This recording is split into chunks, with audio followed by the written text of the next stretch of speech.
Uppermost on many minds this week are the nation's cities. President Bush and congressional leaders of both parties met to map out an urban agenda in the wake of the LA riots. This weekend, mayors from around the country are rallying in Washington for more urban aid. But you don't have to go to LA or Washington to see what it's all about. This week on Front Page New Jersey, we're going into the streets of Trenton, New Jersey's capital city, to talk to people about their neighborhoods and their needs. We begin here in the shadow of the Trenton Battle Monument in a neighborhood called 5 Points. These are ghetto games. This is the ghetto game. This is the ghetto game. Things against the wall for money. Know what's going on. Did you see that? Did you see that, Seven? You have a problem here you were talking about. Yes, about the police. Tell me about it. And the harassment, you know. We can't even, stand out here like I told you. Can't even stand out here without them coming up, grabbing us, throwing us up against the wall, just for being out here, as if we can't even stand on our own street. You know what I'm saying? My grandma lived right there. She got her own house, and I can't stand on the street of my own street. I'm not doing nothing to nobody. I'm just standing on the street. And for them to come and just harass a person, it's like they don't have nothing else to do. So because they don't have nothing else to do, they probably be mad because they didn't get such and such person, with drugs or something. So they just go mess with anybody. After that, they get mad, and then they come mess with, little people. They mess with what I call the little people. People that don't do nothing. What do they do to you? Huh? All right, well, they look at you. For one, they give you the stare treatment, For one, they give you stare treatment. They ride by, like I could be sitting down or whatever. The police come by, they stare at me as if I'm a suspect for something. They give you that look. And then you look back at them because you letting them know that regardless, just because you look at me wrong or whatever, I'm not going to hold that against you. I'm not going to hold that against you, but I'm not going to be intimidated by the looks. Are you talking about only white policemen? No, I'm speaking on all police in general, whoever in blue, white, black, like I told you, Italian, no matter what. Yeah, etc. You know what I'm saying? Please. Hey, man, but I'm gone, man. All right. I'm going to see you later, all right? All right. You know where to catch me at the house. Yeah, all right? All right. You were telling me a moment ago about an experience you had recently with the police. You want to tell me about that? I happened to be on Stuyvesant and Hoffman Avenue. I'm minding my own business. I had my radio out there with me and my friend. I'm talking to a nice young lady. I'm talking to a young lady, right? Cops come up. They stopped me and asked me why I got my radio blasted. But first of all, I didn't have my radio blasted. And the driver on the cop side, he said, "Hey, let him walk," and someone gave me a ticket like that, right? So I asked him, "Well, officer, can I get a warning and turn my radio down, the volume down?" But he didn't want me to turn the volume down, so therefore he just apprehended me and locked me up, and I was back out the same night. The first thing, he did not read me my rights. And then I turned him and I had to go to court the next day on the 13th, and the first thing the judge tells me, I'm looking at 90 days and $500 fine for a radio. But still in all these vehicles be out here with loud systems with speakers, and I get locked up for a radio? That's nonsense. Why do you think you got locked up? Why do you think really that the guy locked you? Yeah, but I mean, why do you think he did that to you? Huh? Why did the police officer... I believe it wasn't the officer on the driver's side. It was I think it was racial. You think the white officer did it? The white officer.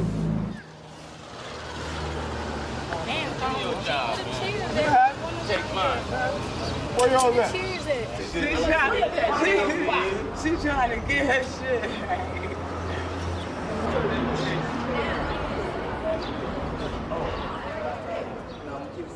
This is not really the ghetto to me, because I have seen worse places than this. But to adjust to something like this, because if you wanted to go somewhere else, the prices for an apartment is high. Especially if you wanted to go somewhere, as they say, the suburbs. It is high to live in the suburbs. Well, my family live in the suburbs, but it's hard to live out there. They want what? $500 for a one bedroom. Sometimes for an efficiency in the suburbs, it's like $500. If you want a good two-bed seats, a lot of people out here got kids. So if you wanted the apartment that your kids can have their own room and stuff, you be paying like $700 for a two-bedroom. So it's really hard. So you got to really adjust to what you can afford. And really, it ain't bad. To me, I think it's nice. It's just the way it looks. See, everybody just because the way it looked, they expect it to be so bad. It's gangs, it's this, it's that. Everywhere you go, it's gonna be that. Well, are there gangs here? No.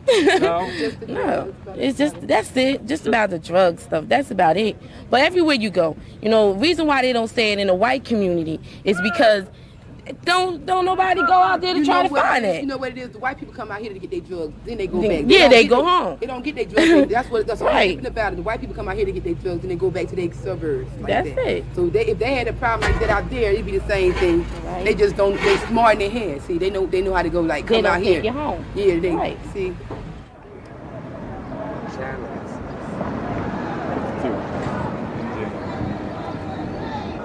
Five Point. Everybody know me. I'm Sarge. You're the mayor of 5 Points? In what sense? Anything goes on in Sarge know it. And if it's not worth knowing, well, Sarge don't know it. How long have you been here? Oh, in Trenton? Since 59. I don't know. I'm retired from Fort Dix soldier. I've been around here all the time. Yeah. Everybody knows Sarge. How's life in this neighborhood? Oh, it's beautiful. If they know you. Police harassed me yesterday, charged me for drugs, and nobody had no drugs on them. They charged me for drugs, took all my money. They took your money? Took my money. The police took your money? Took my money. I had $180. I was going to get 2 sweatsuits and a pair of new Larry Johnson Converse. $120, and they took my money and charged me for drugs. They sent me home. If they're gonna charge you for drugs, they're supposed to lock you up. They sent me home. Did you have any drugs on you? Ain't nobody had no drugs. I was waiting for Killen's store to open up, so I go downtown. As soon as Killen's opened up, the sneaker store downtown opened up. They locked everybody that was standing over there, and over there, there's like everybody that was standing out here, giving people tickets just for standing outside. Are you saying that the police stole your money? They stole my money. They stole my money. The police, the proactives, they stole my money. My child's 9 years old. Boy or girl? A boy. Yes, and I'm afraid for him to come outside at times, because it's so bad. Just from the atmosphere, okay, it's a lot of people that drink around here, and it's a lot of drugs and all of that around here, but I don't know. I'm just afraid for him and myself at times. When I be sitting in my house, it could be a bottle coming through my window or a bullet or something. There could be, or there has? It could be. There has been a bottle coming through my window, more than once. I live right here. That's the corner house right there, and I have windows on this side. I have windows in the front. And there has been bottles, bricks thrown through my window, might be accidentally or whatever.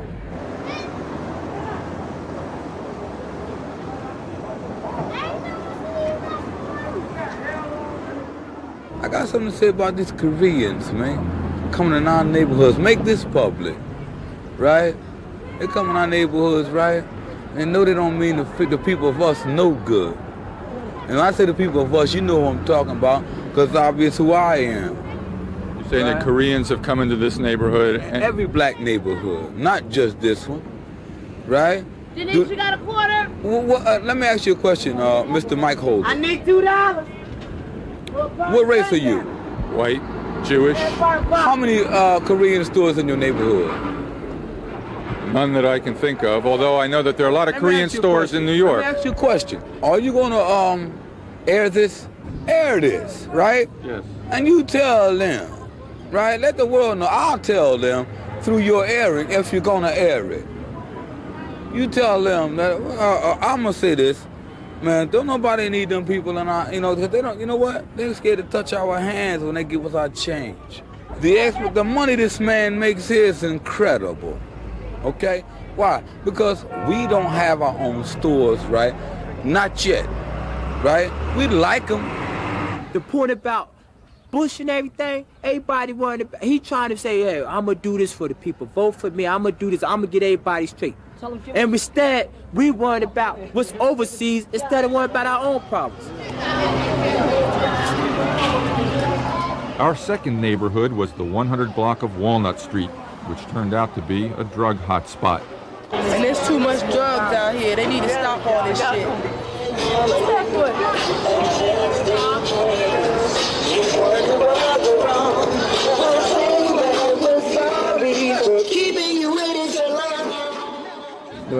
feel there ain't no jobs around here.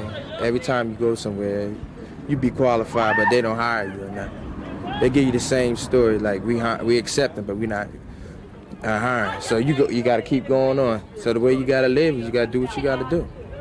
What does that mean? Do you have to? You have to survive. Any type of way you can do it, you have to survive.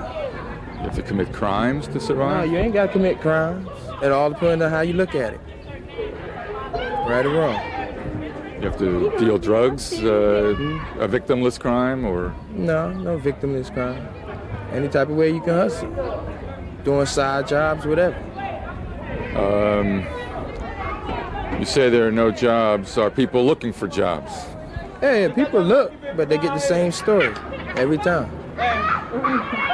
They get the same story every time. So what's the use of looking? Everywhere you go, no, we're not hiring. We're not hiring. What kind of job have you looked for? Just out of curiosity. Well, I've been looking for jobs like in stores, appliances, whatever, you know. Trying to find something.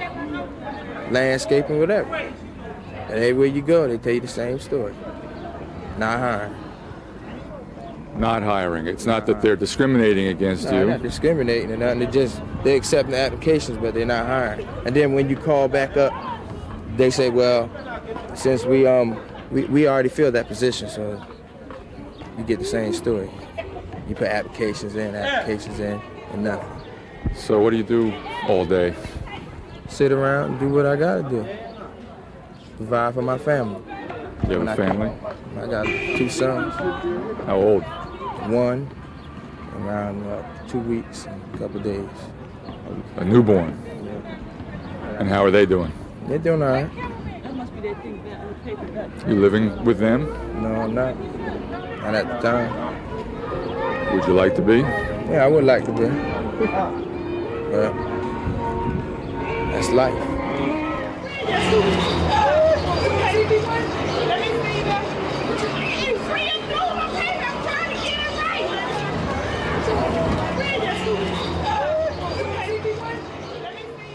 You live in this neighborhood? Yep. How is it? It's all right. It's rough. It's rough? Yes. It's rough. But you get used to it, it'll be all right. How is it rough? Because, like, certain people walk around here, it's not right. Like, say, if you were, for instance, you were to come around here walking without this equipment, I think you want to buy something and stuff like that there. Half the time, people can't even walk down here without getting jumped or something like that.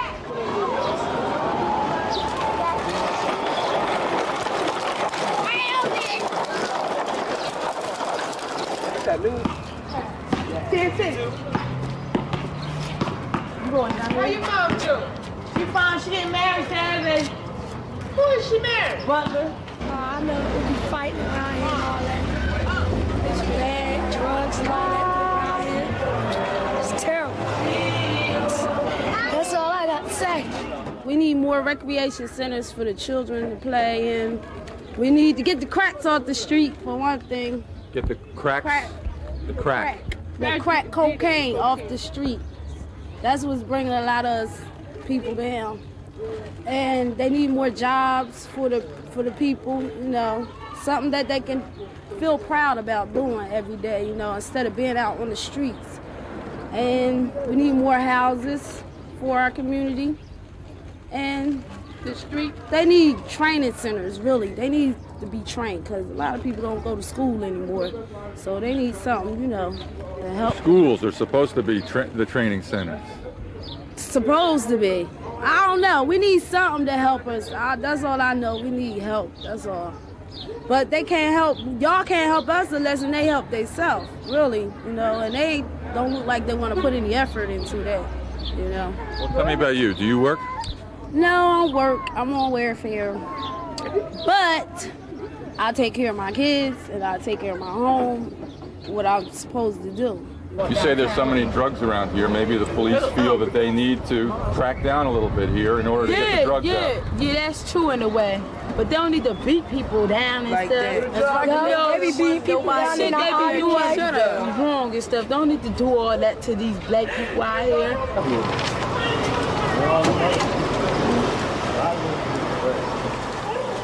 real crazy out there. I want you to get a shot of me getting in my car too, man. How's this neighborhood doing? Man, I wish I was in Florida somewhere. Say that again? I said, I wish I was in Florida. You wish you were in Florida? Either Georgia. Not here. What I have to say about it, you couldn't put it on TV.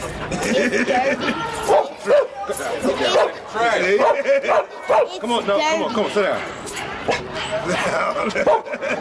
You know, it's fucked up. So many people around here, they do need seriously help. You know, it's just this Walnut just ain't got nothing going for itself. You know what I mean? Still ain't got the latest hit. I strive to be live cause I got no choice. And run my own business like my aunt Joyce. So Pete Rock hit me, enough respect you. When they reminisce over you. Our third and final stop of the day was the Donnelly Page Homes, a city-owned public housing project near our TV station.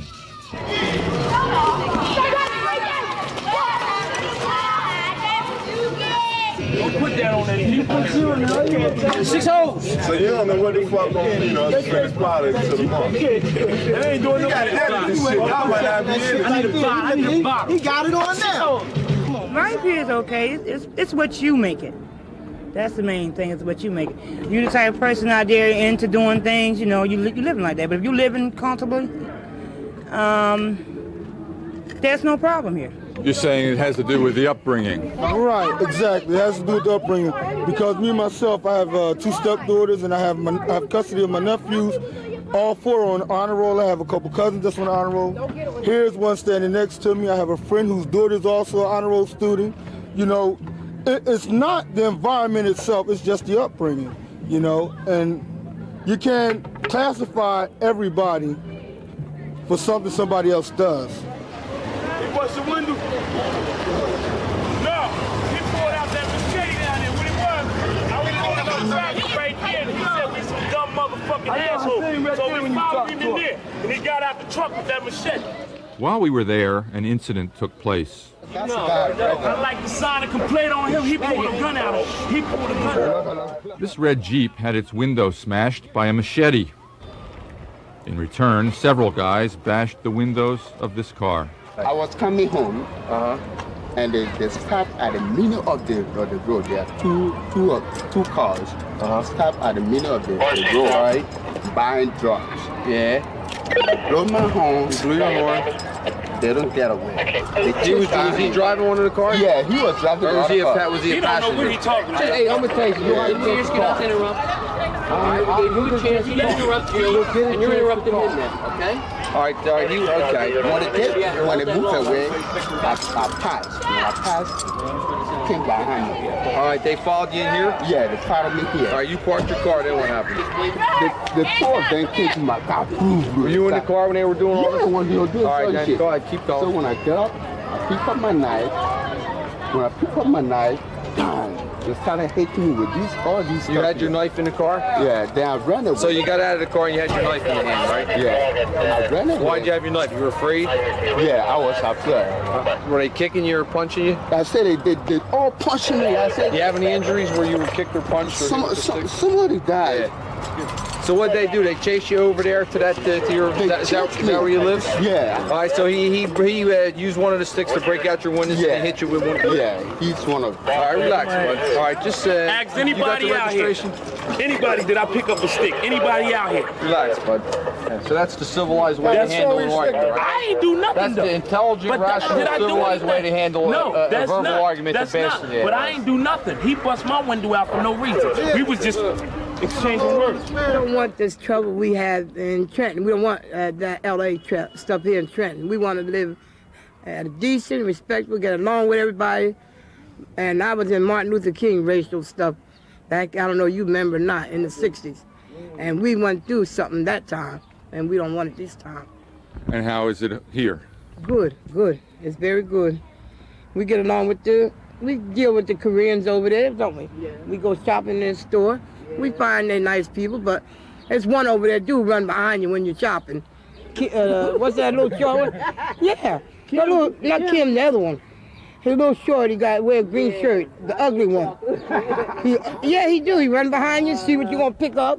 I told him, I said, look, I'm here to shop. I'm here to pay for my stuff. Don't be running behind me.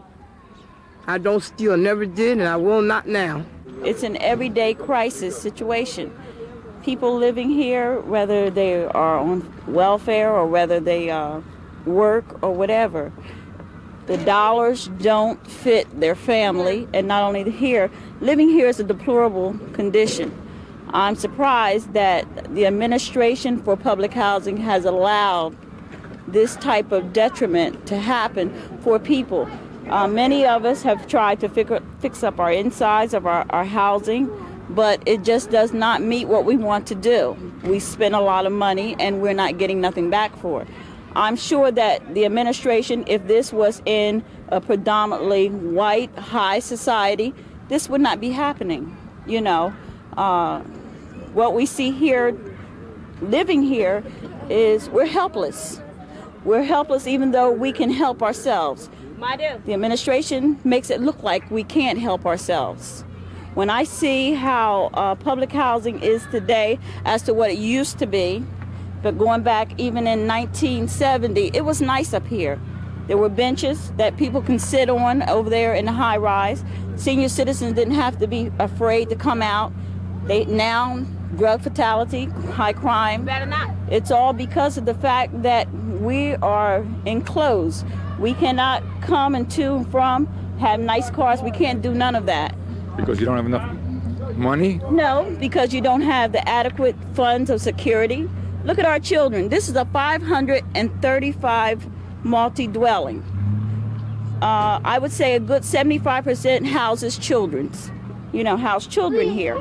We don't have swings. We don't have a play area, a baseball area, anything. And that field out there, it could adequately fund, we could adequately have a place for our children to play. There was a swing set that used to be over there. Now it's a neighborhood gardening. And it's a shame when you hear about matching funds. It's not here. I mean, I don't care how much money they take and they apply for. It's not coming here and it's not meeting the criteria of the situation, and it's a shame.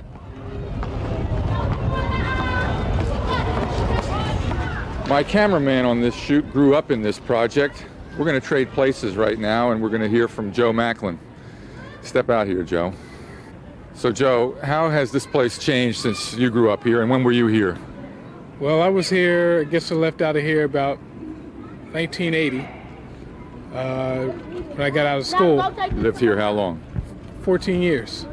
14 years. So you were here in the late 60s? I was here in the late 60s when there were mothers and fathers here. There was a whole unit, a family unit, and there were benches around here. There was grass. There were a lot of kids.